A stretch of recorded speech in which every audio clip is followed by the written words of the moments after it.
Hello my friends, let's start this video from the front lines and we have some of the good news. The main ones that Pokrovsk and Mirnograd, they still hold. Ukrainian army is capable to defend those two settlements. Well, yes, Pokrovsk, as you may see, mainly it is in a gray area. However, for this hour, it is early to say that it is fully occupied or Ukrainian forces are being encircled fully, completely. No, it is not happening like that. Moreover, Ukraine today was successful in a small counterattack inside the central part of Pokrovsk. And there we have this flag, which Ukraine put on Pokrovskaya Mieska Rada. So that's the government building of entire Pokrovsk.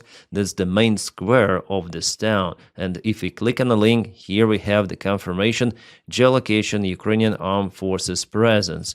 That's the government building itself, and here is Ukrainian flag that was spotted today by some sort of the drone flying around. Ukrainian drone, obviously. Yeah, if we return back to the image, you might see that most of the buildings in Pokrovsk, they were devastated, half ruined or fully ruined. That is what is happening to all of the settlements that Russia gains or occupies. They're being just destroyed, ruined. Here we have the full video of the operation. The Ukrainian army is conducting also supplies in the area. Ukraine also tries to remove soldiers from Mirnograd and Pokrovsk. And here we have the details of this operation. Our soldiers commented that the infiltration group of the Russian soldiers were demolished, flat-lined in this part of the city. Yeah, actually not the city, but the town. After all, Pokrovsk is not that huge. However, it is a very important, well, at least it used to be a very important supply hub, but I don't think that Russia will be capable to use the railroad connection any longer. This train station is gone, the railways, they're damaged, and to repair them, well, Russia is unable to repair it. So as the logistic center, Pokrovsk has been degraded, let's say, because of the war action, because it's been ruined. And you see where Ukraine put this flag? It's more close to the southern part of the city, actually very far away from the previously spotted Russian locations. And we know that Russian forces imprisoned one of the Ukrainian infantrymen very close to this crossroad. But if Ukrainian infantry is spotted out there, it means that everything in Pokrovsk is mixed. So yesterday some of the Russian troops could be spotted in the northern part. Today Ukrainian forces spotted in the southern region. The front lines, they do not exist. So yesterday maybe it was early for me to say that Russians established control over this very important crossroad and this entire district, because it's crucial for Ukrainian supplies. There is one more crossroad more to the north, but I think that after all Ukraine is capable to use this one as well. And despite some of the Russian infiltration groups, Ukraine still tries to repel them. So we have actually good news from Pokrovsk today, and for the last 24 hours Russians were not capable to expand in territorial control in the city. Or the town, yeah, I always say city. So it was yesterday and it is today absolutely zero Russian advancement from Mirnograd, Pokrovsk. However, they attempted to attack to Mirnograd. I guess they used this main road from Novoekonomichne, but their convoy was ambushed. Yes, again, Russians used some of the armored vehicles before they tried to go to Shakhove and Vladimirovka. They lost 70 of the vehicles there around for the last months. Well, here they try finally to get Mirnograd under control. Well, it failed. Let me show you some of the videos. This one was published by Spilnota Sternenko, so it's Sternenko volunteer, the main volunteer of Ukrainian armed forces, if we speak about the drones. So here is the Russian Hunger BTR, or maybe BMP vehicle. I think it's BMP after all. Yeah, it has caterpillars, so it's BMP, maybe MTLB, and all of those vehicles, they were caputed. There were several of those stacked on the front lines. They tried to deliver infantry forces. Oh, some of the BTR there as well. Yeah, BTR, BMP, some other BMP, they stuck in the same place. It's kind of interesting. Is there a big pond there once again for the Russian armored vehicles? Wow, this is hell. It looks like they all went through the same bottleneck road, and for Ukrainian drone operators, of course, it's the best case scenario to concentrate all of the drone strikes in a single place. And as we witness here, the hunger protection of those vehicles, it doesn't play that crucial role. Ukraine still is capable to kaput them quite effectively. Yes, Ukrainian army has to waste lots of the drones to get through and to kaput the vehicle itself behind the square armor, but Ukraine shows that it is capable to do it quite effectively.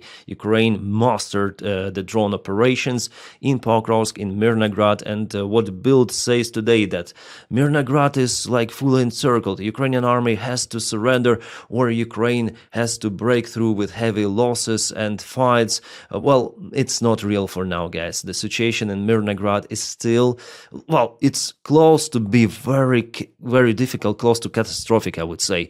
But still, Ukrainians control the settlement. Plus, Ukrainian army causes severe losses, absolutely, for Russians. Russians struggle there. They thought that they can occupy Pokrovsk in a matter of days. Yes, it could be like that, days or weeks. Finally, they will get Pokrovsk under control. But we see the new stage in Ukrainian resistance. So Ukrainian military command really does something, I would say, outstanding for the last 24 hours at least to somehow repel those Russian attacks. And today's flag in the central part of the Pokrovsk itself, it really shows that Ukraine has the resources in Pokrovsk. Yeah, now I understand that the main nature of this counteroffensive operation is to unblock Pokrovsk as wider as possible to get the forces out from Mirnograd and Pokrovsk itself and all of those villages in the south to save the lives of our defenders. It's the most important thing.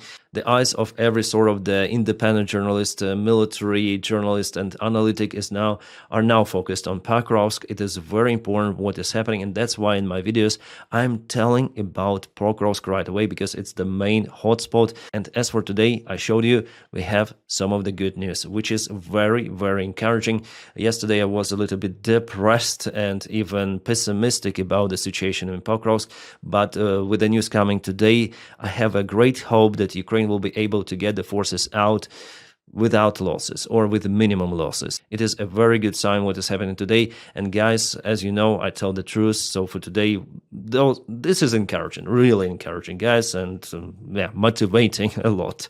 Seeing those kind of the pictures, of course, it's always great. And here I can show you the pictures of the ruined Russian vehicles, but I cannot show you the ruined Russian infantry forces because of the platform restrictions. But there was the image showing dozens of Russians lying at the same direction. It happened, I think, the day before yesterday. I mean, the actual attack, the photo was published today from the drone camera perspective. And guys, they were lying one on other near, very close, maybe altogether up to 100 of the Russian soldiers at the same place, like the field totally covered with their flatlined bodies.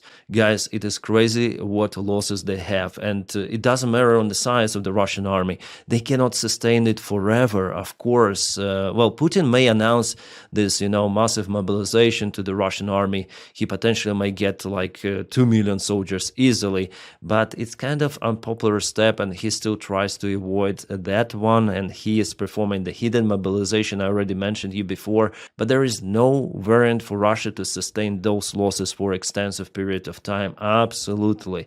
So there will be the moment for Russian army to really struggle. Yeah, we're gonna touch that topic a little later. Now let's go back to the front lines. Yep, really, it is not that far away from the front lines. Again, Donetsk Oblast, very close to the Donetsk city itself. Ukraine targets the Russian ammunition facilities. I would say very effective. Here we go. This ammunition already burns and sparks. Locals report about severe kaboom that happened at the place. Well, it is not a surprise that Russians are using Donetsk and Horlivka, those are the settlements very close together, as the main supply hub for their army group, also in Pokrovsk direction. So Ukraine tries to stop the Russian advancement not just in Pokrovsk and Mirnograd themselves, but also behind the front lines. And here, as it is reported, the Storm Shadow missiles were in operation. So that's why my friends from those countries who support Ukraine, well, guys, thank you so much for your kind support of Ukrainian army and your government. Sometimes they do a proper job, kind of restricted, limited. Ukraine still needs more ammunition, but support matters, yeah? And the weapons that Ukraine currently has, are awesome, and they're very effective, as you may judge on this screenshot. Yeah, the kabooms are happening there all the evening. It's already the chain reaction, the fire burns, and Russians cannot eliminate it. So there is the high chance right now that the Russian assaults will just slow down or bog down in Pokrovsk and Mirnograd. Lack of munition. Shoigu Gerasimov, where is the munition? Well, it is out there burning. Нахуй. Yeah, it's really huge actually. At first I thought that it's the small one, but no. This guy says that he lost the windows in his house, and it's quite far away, judging from what I see here. Yep, it might happen like that even. So now Ukraine has pretty much high chances to get our guys out from this pocket. It's already understandable. I hope that it will be like that. And you see that Ukrainian drones are more frequently flying in Pokrovsk compared to the Russian drones. Yeah, plus the big attack of the Russian convoy was stopped. The Russian convoys there in 90% of the cases not effective at all. I wonder why Russians are still using those. And we have some good news from Shakhova, because Ukraine gains more ground here. There's a tiny little spot for the Russian army left. I guess the same update we have from the Deep State. Yeah, Deep State also confirms the situation, that it's basically one tree line with few of the Russian soldiers, and obviously they'll have to surrender or they will be kaputted by Ukraine. So this famous offensive of the Russian army towards Zoloty Kolodets, well, it basically failed. Guys, I want to be honest with you, what I afraid the most on the front lines, and probably I already told you before, but nevertheless, you see this line from Slavyansk to Konstantinivka. This is the main Ukrainian defense line. And also there is the line like the trenches, the dragon teeth and everything of that, reservoirs, which was built somewhere over here. It goes via Zoloty Kolodets. And still behind Pokrovsk, there are some of the smaller defense line and the main defense line. So the tricky thing, if Russia occupies all of this area, or if they break through Ukrainian defense and try to bypass to encircle Ukrainian army group in Kramatorsk, Slavyansk and all of those villages. And here behind you may see there are just few of the settlements which are more or less big. So Russia potentially, if they break through, if they occupy Donbass, they may propel faster than they were. For example, from Avdiivka to Pavlograd, it took them almost 2 years. But here their pace could be way, way faster. I think that it could be even comparable to what it was in 2022, not in February, but maybe in March. Then Russia was still propelling pretty much fast alongside many of the Ukrainian front lines. And you may say, okay, Dennis, Ukraine is winning the time to build trenches here behind, so Ukraine is capable to create new lines. And for Russia to penetrate everything of that, they'll have to waste thousands and thousands of the soldiers. I would agree with you, but there is one big exception nowadays. Russia changed the situation on the front lines, mainly because of the drones, yes, and also because of the aviation gliding bombs, which they use far behind the front lines. And now there are new modifications of those gliding bombs, and I believe that Russia will use those massively. They equip the Stunner bomb with a jet engine, and that bomb may fly for 200 kilometers. And just imagine how engineering forces could build those defense lines. Everything of that, this entire region of not just Donbass, but Kharkiv, Dnipropetrovsk Oblast, everything of that within the range of those gliding bombs. Iskanders are very expensive. Russia uses those occasionally, but gliding bombs with the small jet engines just to maintain the gliding profile, losing the altitude, but little by little. Well, the great power of Ukraine in this case under the risk, including the capital city of Kiev, because it is within the range if Russia starts to operate from their Bryansk Oblast. So here Ukraine is unable to build those robust defense lines any longer. And Ukraine spent years and years preparing Donbass for the very deep defense. There were many of the trenches, all of the infrastructure that was built. That's why for Russia it's very hard to propel, for example, from Bakhmut to Chasiv Yar. It was difficult for them to get Avdiivka under control. That actually was at the edge of the previous front lines with so-called DPR, yeah? But we know that this entire group is the Russian false flag operation. they acted with their own army. Nevertheless, Ukraine, even with the previous government, was building those defense lines for years, and that's why Russia is gaining the ground here in Dnipropetrovsk and Zaporizhia regions. So with the same pace, or maybe even faster, Russia could gain the ground in this area and also move to Pavlograd, to Kharkiv, maybe from the south. This region is the main defense that protects the entire part, this eastern part of Ukraine, so there's the great risk for it. And honestly, I don't see the light at the end of the tunnel. I still think that Putin will continue its so-called special military operation in Ukraine until he thinks he is capable for it. And also, I think Putin may announce even a new mobilization, which could happen the next year. Yeah, I always tell about mobilization, I understand, because I watched those drone videos, I see the Russian losses, and I still cannot comprehend how Russians may sustain those. And they appear more and more. There are some volunteers coming, Russian conscripts, they are mainly forced to sign the contracts with the Russian army. It's crazy what is happening out there in Russia, but still they have their infantry forces and they're capable for resources. And for Russia, it will take years and years, unfortunately, to stagnate. I mean, their economy, they're still living better nowadays than it was for them in the 90s or 80s during the Soviet time period. And Putin knows that, so he may push Russians even further. He knows how Russians may struggle and still support the government. It is crazy what is happening in Russia. And Putin is very lucky with the people he has, because they are not protesting that much. And some of them, the main part, I would say, they support what is happening in Ukraine. It's crazy. All right, let's go to this map. What we have in a new update? Well, Ukrainian forces propelled in Shakhova, I showed you it, and the enemy advanced in Bologivka and Kamainka. Okay, you see, this is the northern part of Kharkiv. So yesterday and today, Russia penetrated the border into Ukraine from the new area. Well, they did it from Milova before, and now Bologivka is the new hotspot. You see, Russia is very active in Kharkiv region. And why are they using their resources for the Kharkiv Oblast, occupying it? Why they advanced to Kupiansk? Because they didn't put this oblast into their constitution. So it's one more sign that Russia is interested not just in those 5 regions, including Crimea, yeah, but they also interested in Kharkiv, in Sumy region, in Dnipropetrovsk region, which they haven't put in their constitution, but still they attack there. And of course, Russia wants to occupy Dnipro, Zaporizhia, because if they cross the Dnipro River from those 2 settlements, it may give them the freedom to operate in this area, the right bank of Ukraine, and they may possess the threat to other countries around. Also Moldova, there's the threat will be for Kherson, for Odessa, Mykolaiv, for Kremenchuk, Kropyvnytsky, Cherkasy, and even Kiev. I think those are the main 2 goals for Russia, Zaporizhia and Dnipro, and they'll try their best to occupy those settlements. Yes, it might take them years and years, but if they take the main defense line of Ukraine from Slavyansk to Konstantinivka, well, it's gonna take them less of the time. I'm absolutely sure about it, because Ukrainian defense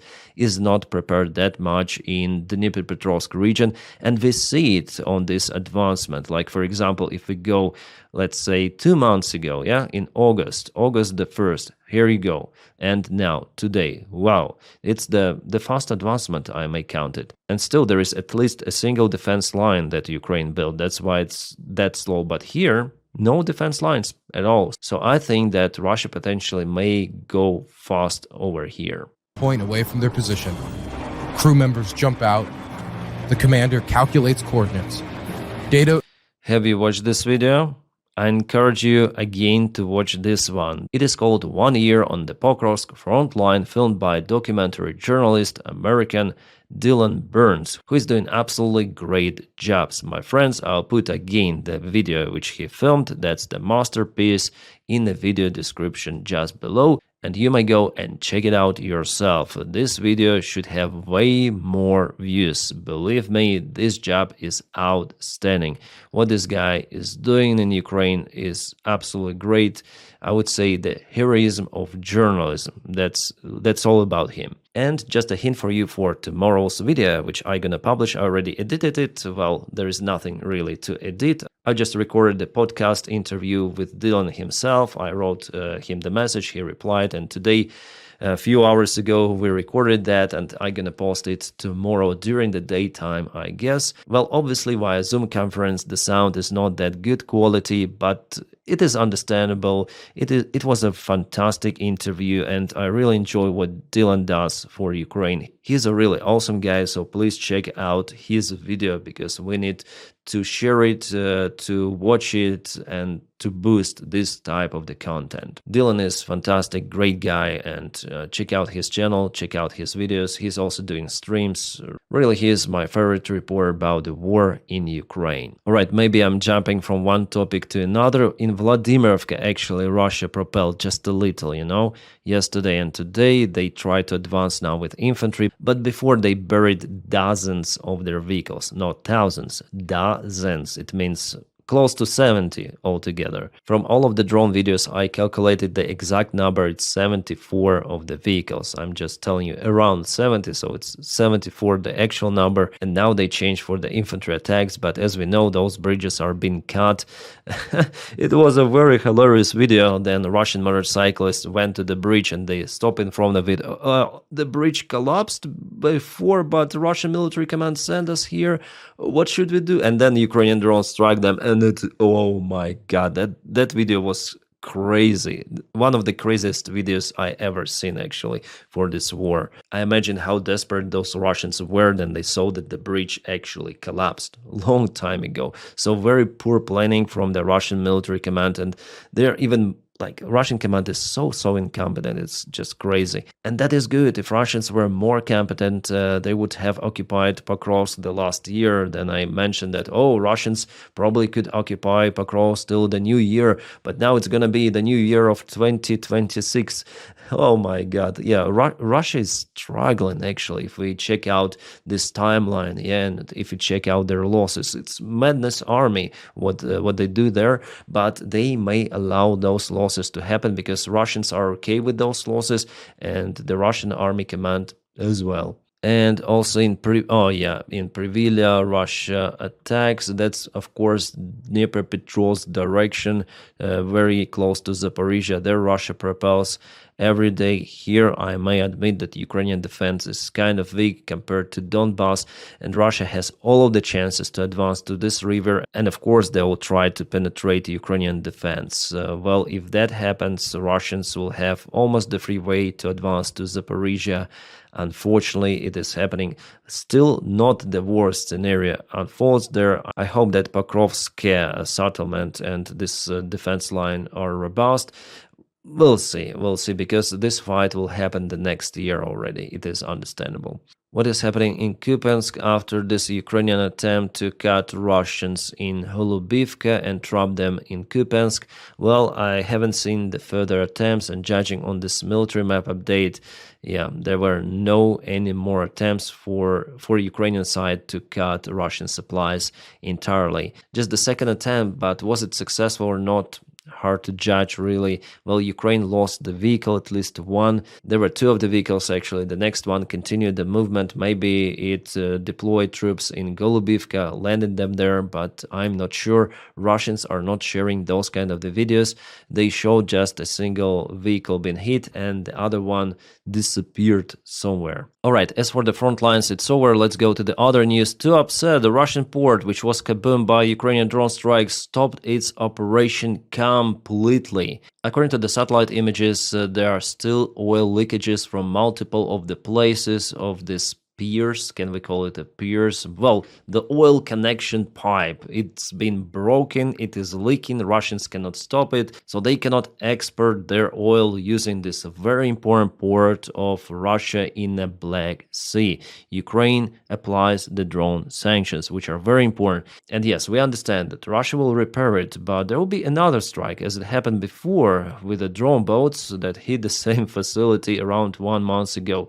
Here's one more strike. While Russians repair more and more, you will still be disturbed. And little by little, the Russian economy will be influenced. Yes, it's not the immediate action on Russia, but in a long-term scenario, Russia may struggle quite a lot. Unfortunately, guys, with the Russian size and knowing their resources, it might take years, as I mention in my videos all the time.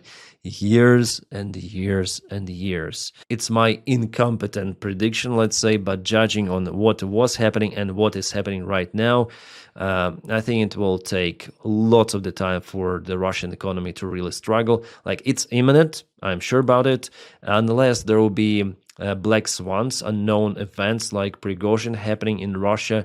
Russia still has lots of the resources to sustain this war, especially with support from the countries as China and some different countries. Even European countries, they still continue to purchase fossil fuels for Russia, which, as for me, is crazy. Wow, what is this? This is the Russian airplane Ilyushin 76. The part of the airplane, clearly it's Ilyushin. It's the top part of the T-type of the empennage. The vertical stabilizer is here, and this is the top part, and this is the horizontal stabilizer. So the airplane was just shut down.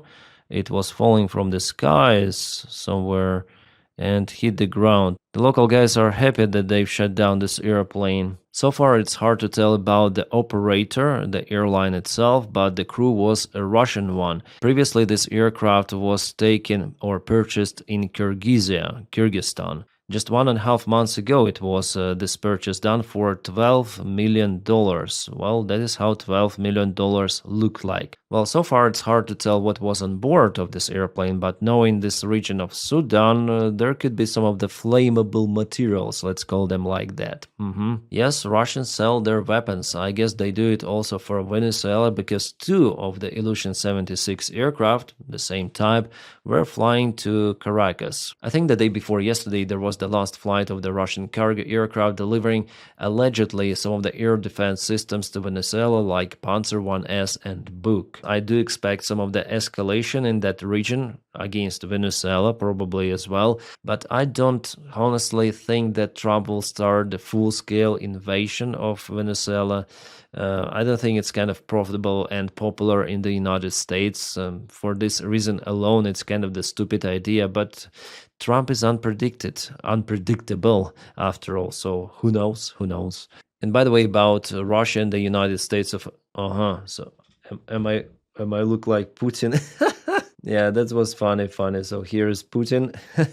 He had the national security meeting today that Russia tries to escalate, even kabooming some of the nuclear bombs somewhere in the northern part of Russia. That is their so-called response on United States nuclear exercise. But Trump didn't say about any sort of the direct nuclear kabooms. He said about the mirror action, and I guess they already launched some sort of the ICBM somewhere, United States and Russia wants to escalate here. Belousov say, oh, I propose to kaboom the nuke, but clearly it's not his proposal. This one is coming from Putin. He just wrote the text for Belousov to say it openly that it is not coming from Putin. No, it's our defense minister proposed, and we're gonna conduct those nuclear exercises, I guess, for the first time since the Soviet Union collapsed. So just imagine this level of escalation. It is not good, guys, at all, but I'm sure that Russia will kaboom that nuclear bomb because Putin wants to pressure Trump, from what I see, really wants to pressure Trump. From one side, Dmitriev, who is so-called Russian economy ambassador in the United States and tries to make the deal with Vitkov, Donald Trump. So he proposes, prosperity for both Russia and the United States economy. But on the other hand, Putin, with help of his military circle, they threaten the United States of America. But we may like Donny, we may not like him, but he's not the guy who is threatened that fast, and he will resist. He will escalate even more if he doesn't really like that pressure. I believe that honestly, and he doesn't have Jake Sullivan as the national security advisor. Oh, please do not escalate. Please do not apply those sanctions against the Russian Lukoil and Rosneft because, oil prices will rise and you will not win the elections. Probably he said like that to Joe Biden. Well, Joe Biden, after all, he lost the elections anyways. Well, with Donny, at least Ukraine has hands untightened to use its drones and everything it has against the Russian refineries. Also, Donny applied those strict sanctions on Russia. I hope he will reinforce them because it is must-have for any sort of the sanctions, because Russia and partners of Russia, they will try to circumnavigate those. The only thing that America is not supporting Ukraine directly, it is done via European allies, and it's not enough. We need direct military support from USA.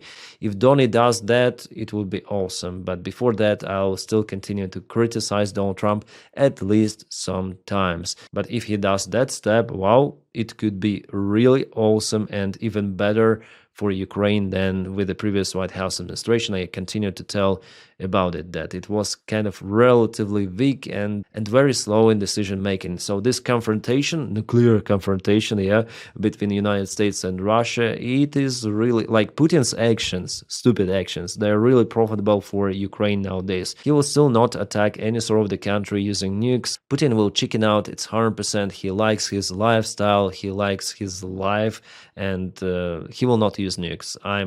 I'm almost sure about it. Yeah, still there is the variant for him to use nukes, but it's very, very low. At least judging on the information we know about Putin, well, Putin is showing his true face to Donny. He wants to manipulate Donny. He wants to threaten him. Donny doesn't like it. We see it, and it is good. The only not good thing is the real nuclear test that will just harm ecology. And in general, it's not good to kaboom nuclear weapons in the 21st century. Oh, it seems like the special military operation really goes according to plan. Russia started to put those kind of the towers around Moscow. Well, usually those are the platforms for the Russian air defense. Russians put them on top a little for them to see more. Usually they put Buk systems or Panzer 1S. Sometimes S-300, but kind of rarely. So Russians have to use their air defense systems to protect Moscow instead of protecting the front lines, which is kind of good. So Ukraine has even this kind of the profit in those strikes on Moscow region. And of course, from entire Russia, Moscow is the most protected. Putin wants Moscow to live more or less calm. But around 3 days ago, there were blackouts. I think it was on Halloween, when some of the Moscow districts celebrated it in the darkness, To avoid those kind of the cases, Russia wants to put more air defense. Everything to Moscow. Russian army, deployed to Moscow. Because Ukrainian army soon will be there in Moscow, at least with the drones. And guys, thank you so much for your kind support on Patreon. Without your support, my job wouldn't be possible. So those guys who do their investment into my job, thank you so much. And you may check out my Patreon with the Patreon link in the video description just below, or you may join the channel membership with the join button. Thank you again so much for your support. And if you don't have this opportunity to support me financially, or you don't want to, just press your like to this channel and subscribe for it. For this video, like for the video and subscribe for the channel. That is how it should properly sound. Because by doing it, you propel this video in YouTube algorithms, and you also help me a lot. My friends, as usual, I wish you all a peaceful sky wherever you are, and have a great time.